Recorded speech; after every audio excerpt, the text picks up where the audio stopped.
Alkisah di Nagari Minangkabau, Solo, Sumatera Barat. Memerintah seorang raja bernama Rajo Aniayo. Sang raja terkenal berperilaku buruk, gemar berjudi. Rajo Aniayo orang yang tega berlaku kejam. Jangankan kepada rakyatnya, terhadap keluarga sendiri pun ia lakukan.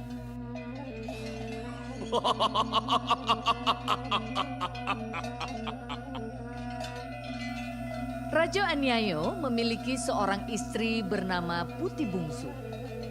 Putih Bungsu memiliki saudara-saudara laki-laki, namun mereka telah lama merantau. Mereka memiliki usaha yang cukup berhasil di perantauan. Namun karena kesibukan, mereka pun tidak lagi sering berkunjung ke kampung halamannya. Pada suatu hari, saudara-saudara Putih Bungsu pulang untuk melepas rindu dengan adik dan kampung halamannya. Mengetahui bahwa saudara-saudara Putih Bungsu memiliki banyak harta dan telah pulang ke kampungnya, Raja Aniayo memiliki rencana jahat untuk meracuni mereka. Dengan racun ini, saudara Putih Bungsu akan mati. Dan harta mereka akan jatuh ke tangan Putih Bungsu. Dengan demikian, aku bisa lebih leluasa mengambil harta-harta itu.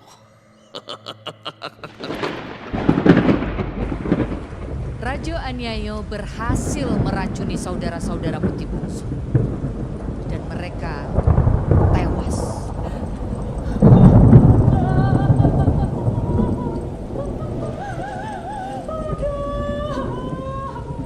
Dan seluruh harta mereka diwariskan kepada Putih Bungsu.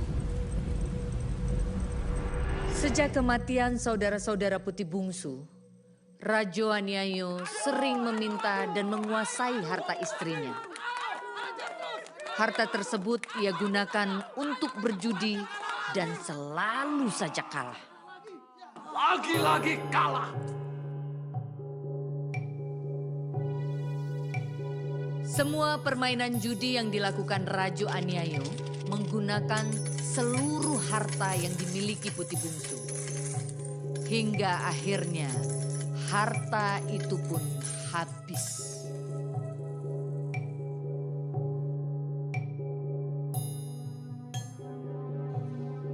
Apa? Hartamu habis?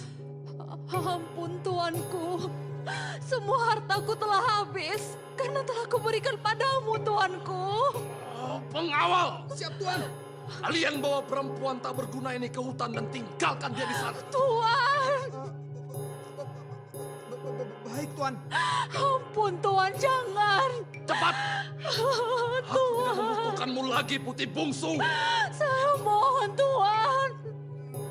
Maaf, Tuan Putri. Tuan Putri harus ikut kami.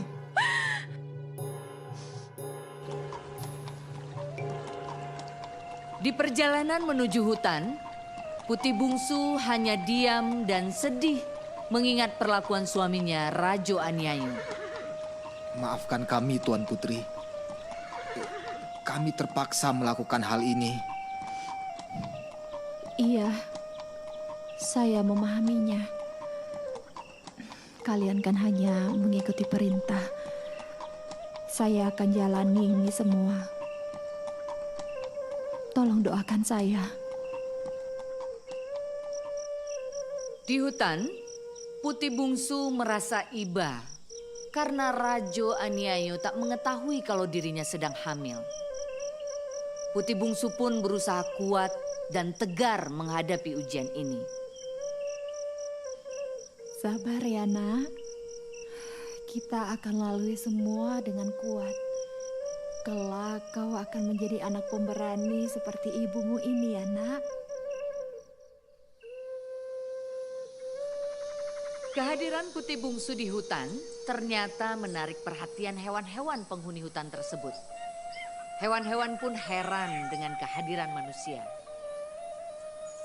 Karena perlakuan Putih Bungsu kepada hewan-hewan itu baik dan penyayang, hewan-hewan pun jinak dan akrab dengan Putih Bungsu.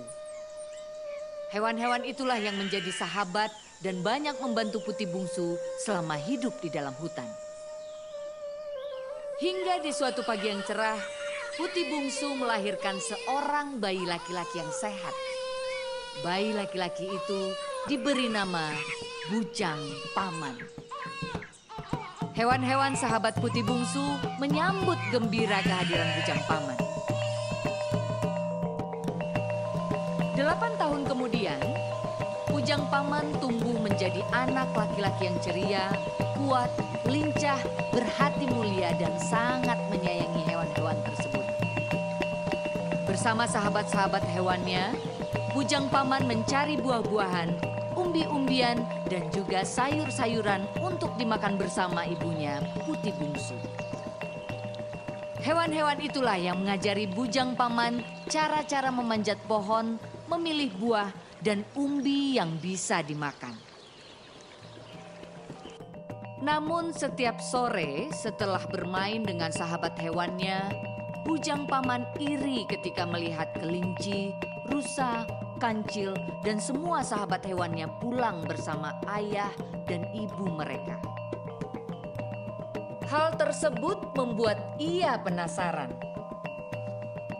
Bunda, apakah Bujang memiliki seorang ayah? Bujang, setiap anak pasti memiliki seorang ayah, Bujang. Lalu, siapa ayah Bujang, Bunda? Baiklah, akan Bunda ceritakan kepada Bujang. Ayah Bujang, seorang raja bernama Rajo Aniayo. Namun, sangat disayangkan, sikap ayah Bujang tidaklah terpuji. Beliau seorang yang kasar dan suka berjudi. Tapi Bujang, bagaimanapun, beliau tetaplah ayahmu, Bujang. Iya, Bunda. Bujang ingin mencari ayah. Siapa tahu ayah bisa menjadi orang yang baik. Dan kita akan hidup bersama, ya kan Bunda? Amin, nak, amin.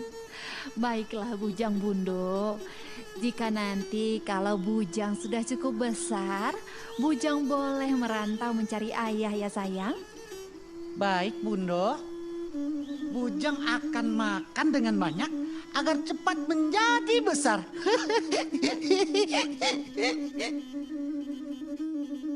Sejak ia mempertanyakan tentang ayahnya kepada Putih Bungsu, setiap hari pikiran Bujang Paman dipenuhi oleh bayang-bayang seorang ayah yang ia dambakan.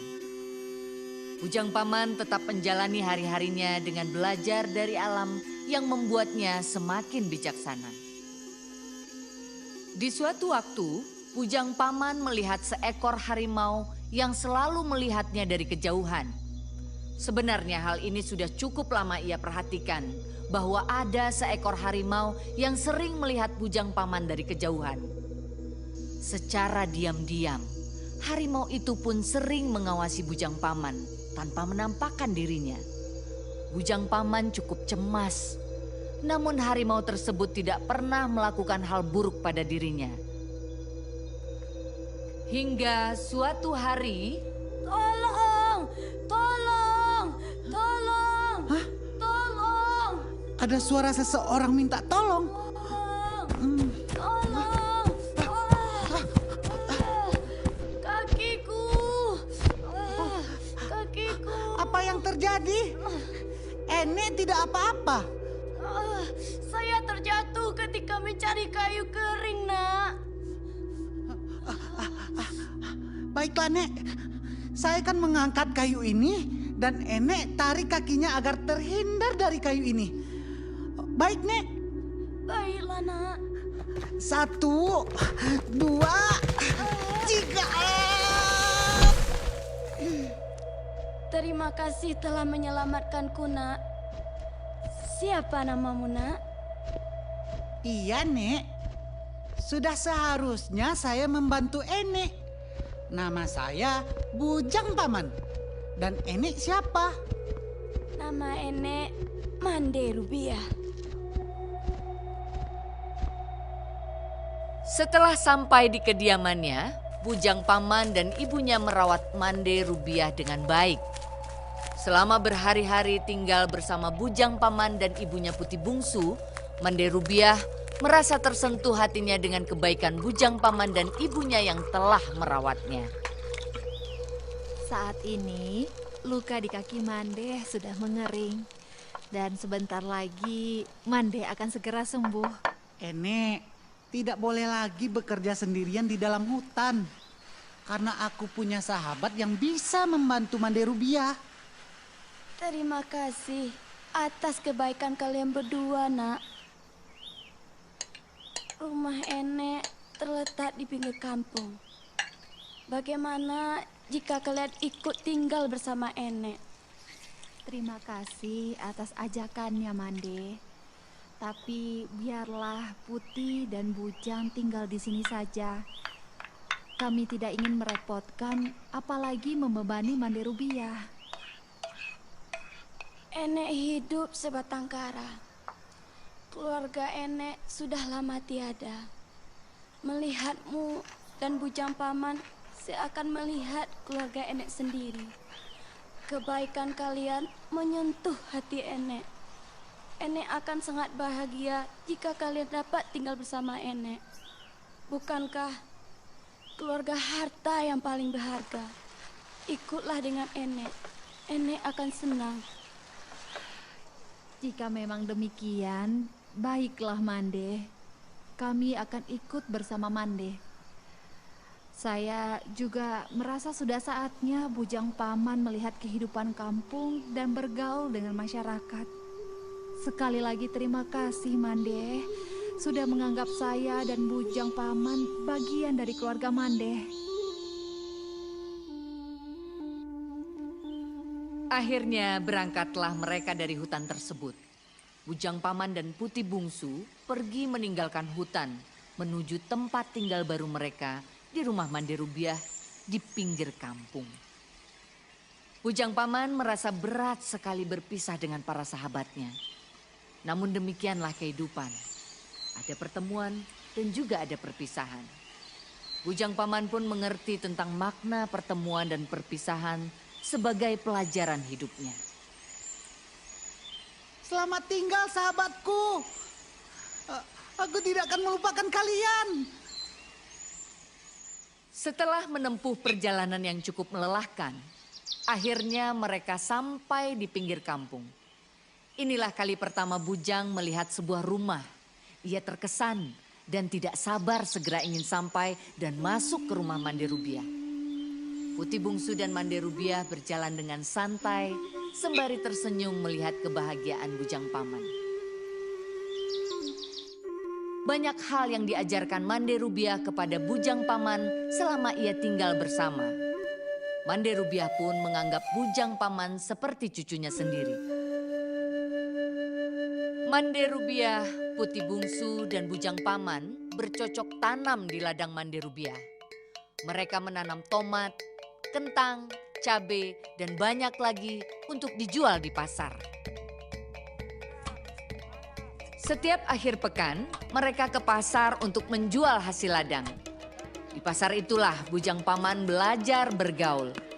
Dalam waktu yang terhitung cepat, bujang paman dekat dengan orang-orang karena kebaikan, kepandaian, dan keramahannya. Ia lihai dalam berdagang serta jujur. Masyarakat kampung menyukai bujang paman. Ayo mampir Bu, kentang yang kami jual bagus-bagus, harganya pun murah. Ayo Bu, ayo sini. Seiring berjalannya waktu, bujang paman tumbuh menjadi seorang pemuda yang gagah dengan kejujuran, kepandaian, dan kepeduliannya terhadap sesama.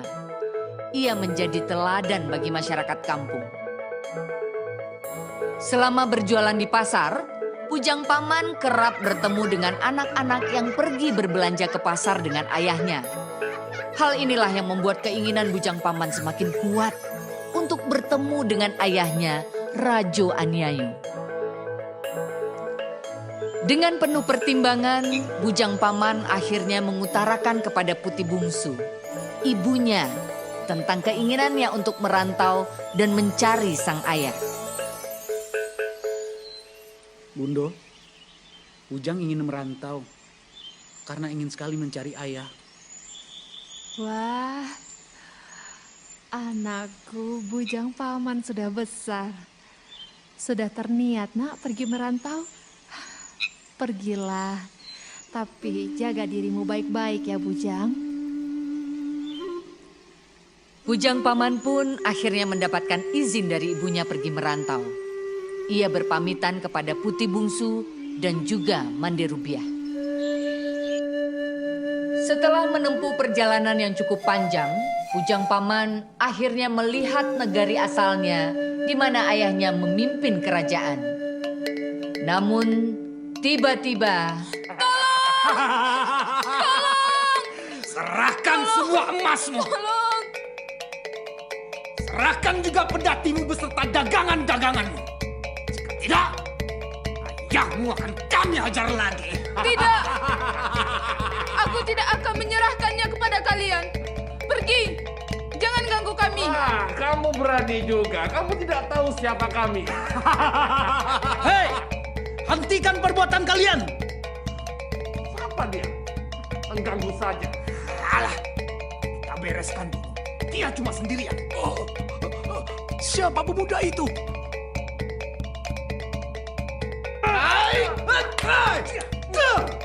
Aduh, mati kau! Aduh! Ampun! Ampun! Pergi kalian dan jangan ulangi lagi. Ampun!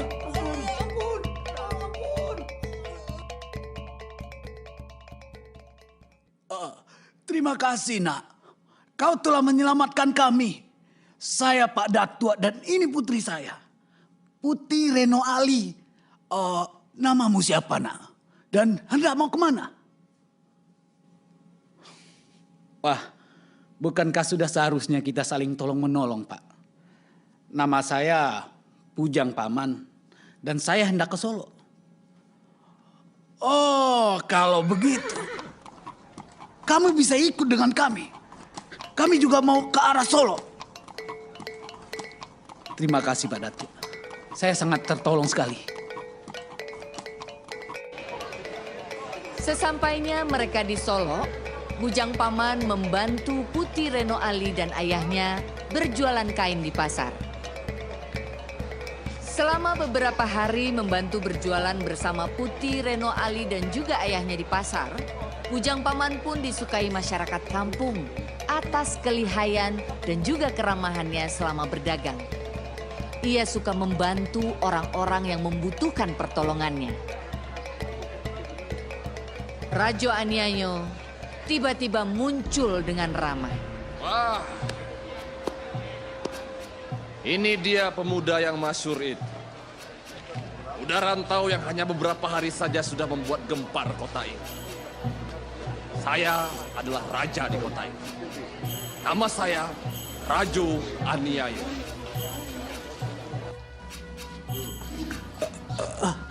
Rajo Aniayo. Tapi kau juga sudah menggagalkan perampokan anak buahku. Pengawal, siap Tuan.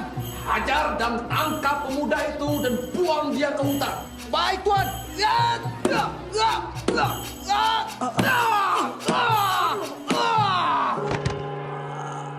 Bujang Paman pun dihajar oleh prajurit ayahnya. Dia sama sekali tidak memberikan perlawanan karena ia telah pupuk rasa hormat kepada ayahnya. Namun, rasa kecewa ternyata lebih perih. Ia mulai membenarkan kata-kata ibunya bahwa ayahnya bukan orang baik.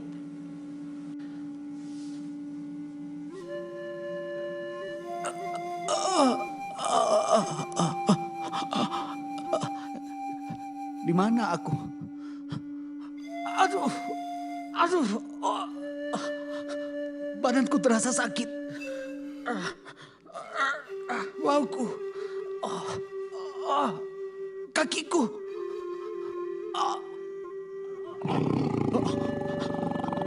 Apakah itu harimau? Tamatlah riwayatku. Ia semakin mendekatiku. Oh, ini harimau yang dulu sering kulihat waktu aku masih kecil. Oh, harimau ini tentu akan memangsaku. Tamatlah riwayatku.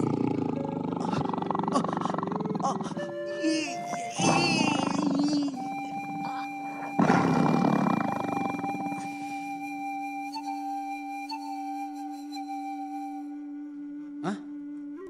Aku sembuh dan aku merasa lebih kuat dari sebelumnya.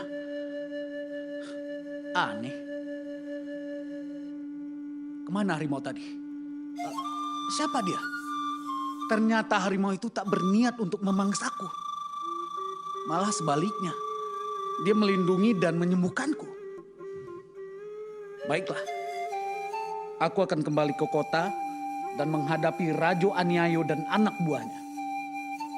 Mudah-mudahan kali ini Rajo Anyayo mau mendengarkanku.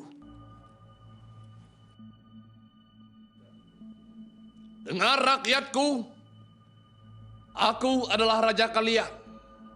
Oleh sebab itu, aku berhak mengambil harta kalian demi keamanan kota.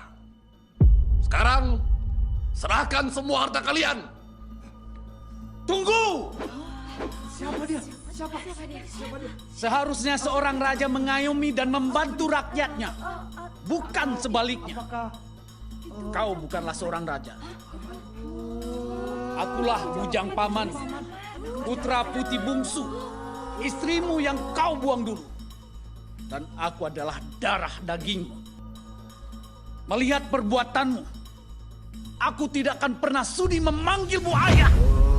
Seharusnya aku bunuh saja sekalian ibumu bersama saudara-saudaranya. Menyusahkan saja.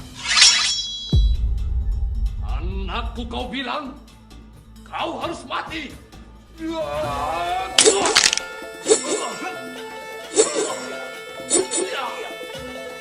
Setiap serangan yang dilakukan Rajo Anyayo dapat dihindari Bujang Paman. Namun ia tak pernah membalas serangan Rajo Anyayo. Serangan Rajo Anyayo benar-benar berbahaya. Hal itu membuat masyarakat mencemaskan keselamatan Bujang Paman.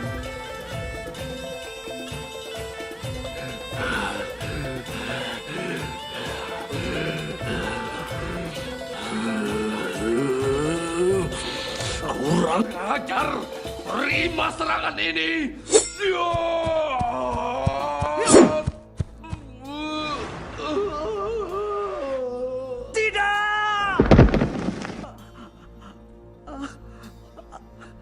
Rajo Anyayo telah tewas disaksikan oleh rakyatnya. Dan Bujang Paman adalah satu-satunya pewaris kerajaan.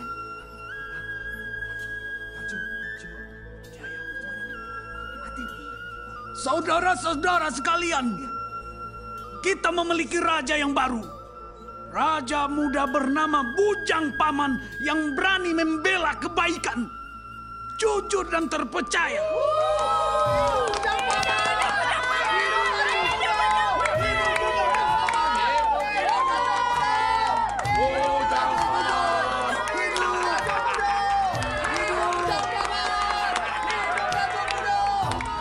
Begitulah akhir dari perjalanan perantauan Bujang Paman mencari ayahnya, Rajo Anyayo.